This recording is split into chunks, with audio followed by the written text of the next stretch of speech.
I'm Shilpa Shetty Kundra and you're watching me on Pinkvilla, showing my solidarity. So today I'm going to tell you exactly what my diet comprises of and what I eat. So hope you guys get some motivation out of it and chew your food.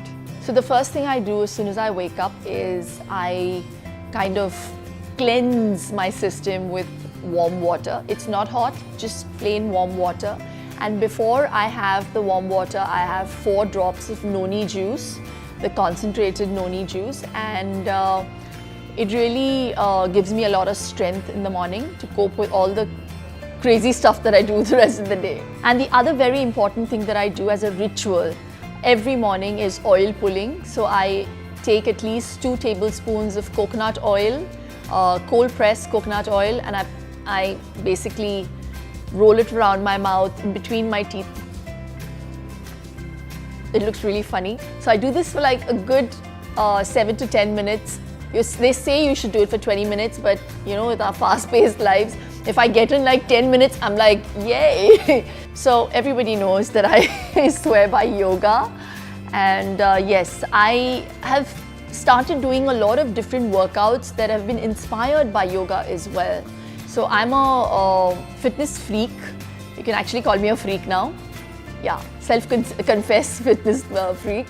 But I don't do it to lose weight, or I don't do it to prove a point to myself. Most people think that you have to contort your body into different pretzelic forms to do yoga, but I don't. There are a lot of asanas that I'm still surprised with, and I'm kind of rediscovering my inner strength and my flexibility with doing it over a period of time. So no, you don't have to be an expert contortionist to do yoga. So I do a lot of workout regimes that help me with that. So it's a mixture of high intensity, interval training. There is core strengthening. I love doing planks, different forms of that. I enjoy burpees. I know it's crazy, who can enjoy burpees? I enjoy these animal walks. So it's not one kind of training, so it's an amalgam of a lot of stuff, yeah. So I discovered yoga around 17 years ago when I was injured. I'd injured my neck, and my physio had told me to start doing yoga to strengthen it. And I had a yoga teacher come home and teach me.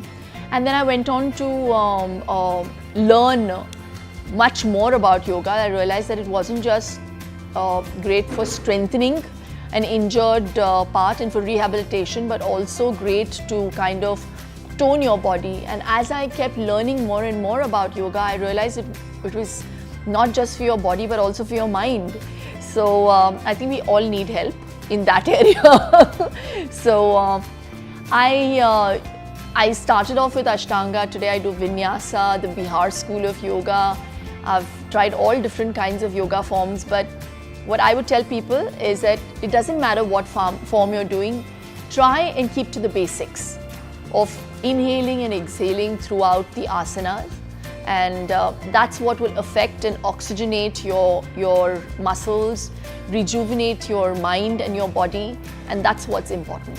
So I get time in the mornings because I have a son and he goes to school, and there are many times that I'm also inundated with work in the mornings if I'm shooting. So then I try saying that I will compensate for the next day. So it doesn't matter as long as you're not.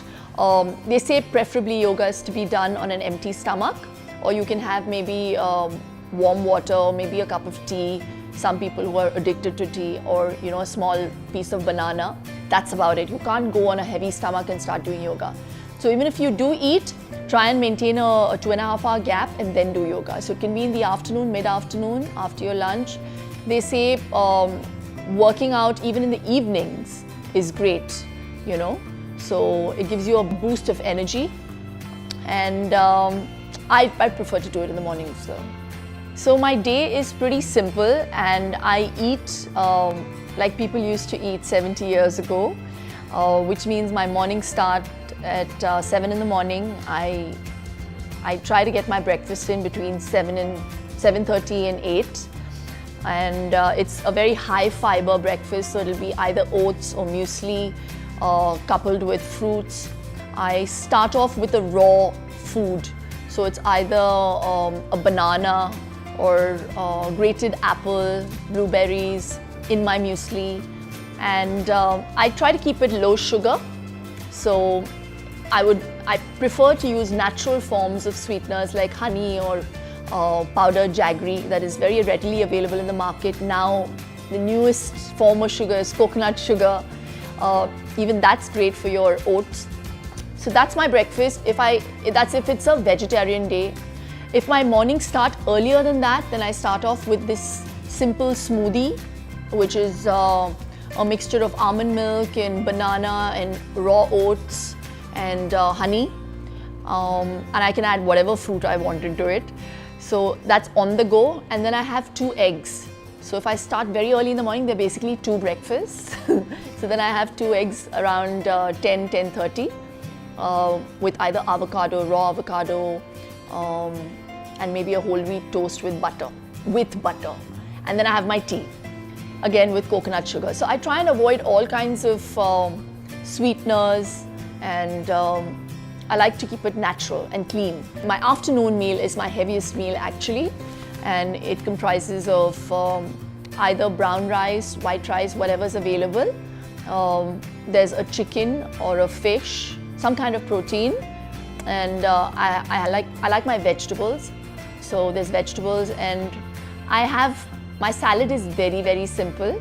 It's just cucumber and 1 carrot with a bit of sea salt on it. So it's nothing fancy. Then there's sometimes I maybe alternate my heavy lunch with like a yogi bowl, and that's what I call it. So in that one bowl, I basically put in everything. I'll put in salad leaves, I'll put in barley or rice, brown rice, and I'll add some chicken bits, grilled chicken.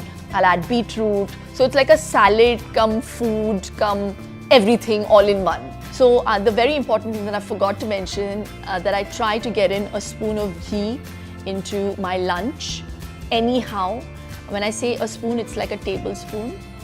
So yeah, I have a tablespoon of ghee every day with my lunch. So whether it be in my roti, I also like my parathas sometimes. So if it's paratha and sabzi and dal and chicken, I even have that. So I like that. Then comes my snack, which is like a mid-meal thing that I like. I don't like to keep too much gap between my food. Between my lunch and my tea. So my mid-meal would be just maybe 2 eggs or a sandwich with beetroot and cucumber and potato. I love boiled potatoes, just sliced, and a bit of chaat masala, and then make it into a sandwich and just bite into it. It's yum. And that just keeps you from getting peckish before dinner. Then I have my tea in the evening, and around 7:30 with my son, 7:30 to 8, my son, my husband and I, we will sit together and we have our dinner. So that's my last meal, which is a very light, fairly lighter meal than the rest of the day. I like a soup. It can be veg or chicken, whatever. And I don't eat anything raw. I prefer not to eat anything raw. So most people have salads in the night, which is not a concept that I believe in. I have something grilled, or even if it's a sabzi, dal, whatever. I try to keep it low carb at night. I try. But then if I feel like having a mushroom hot pot rice, I'll have that. So there's no hard and fast rule. So that's my day basically. And if I feel like I'm craving for something sweet, I'll have a piece of chikki after lunch. So that's my biggest rule. When you have a child, you have to be an early riser. I love Indian food, and I also love Chinese and Japanese. I'm a foodie. See, that's a really interesting question. Now, because I belong to the beauty business or maybe the body business, we have to take care of how we look, and people can be very judgmental, and I totally get it. But I don't make too many changes because I've already made a big lifestyle change. I don't eat after 7:30 in the evening. I eat very healthy, clean food. So I have a clean diet, so I don't have to make too many changes if I am walking the red carpet or if I'm showing my stomach. Yes, obviously to look more chiseled, like to have like washboard abs and to look flat, you have to make sure that you eat a lot of high fiber, high protein, and making sure that maybe the previous day you don't have carbs. So it's very low carb the previous day if I'm showing my abs. My favorite cheat meal, oh my god, I love desserts, and I love biryani. I love lamb biryani. I love rasgulla, and I love rabdi and hot jalebis. It's my absolute favorite, and yeah, I can give you a long list. I've seen people try it. I think it works a lot for a lot of people, but it's a very hard diet to do. The keto diet, where you're eating high amounts of fat, high amount of actually adequate protein, high fat, and no carbs, and no sugar, no fruit. So I'm like, what a way to live. It's scary. So I mean, I would suggest something like that to maybe someone who's a bodybuilder, who is maybe let themselves go for some time and they need to shred. So, you know, it works really great for them. But there are some people who barely have like 3 kilos to lose and they're on keto diets. And it makes you very crotchety, it makes you very angry because your body and your mind is not getting what it wants. So, I don't know, I find it very strange. So, yeah. So I really hope this helps you guys in the long run, and if you like this video, do like, share and comment, and don't forget to subscribe to Pinkvilla and the Shilpa Shetty channel.